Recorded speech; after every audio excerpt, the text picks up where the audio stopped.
Anything is possible. Nothing is impossible.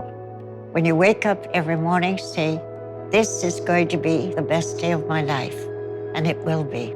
When I was 8 years old, I saw some boys doing what I thought was a new game, and I was told by my aunt, no, that's yoga, and it's not ladylike.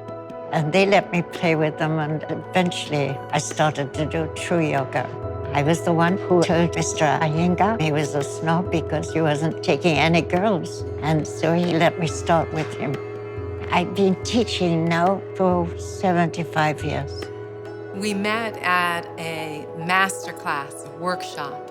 And I saw this wonderful girl doing a handstand and a nice smile on her face that glowed. Everything inspires me about Tao. She shows us what almost a century of conscious, mindful living looks like. And that to me is amazing. Tao and I travel the world inspiring people through yoga. We've learned so much that is helpful for other people, that we can pass on it to others. We often get comments after programs that we are more powerful together.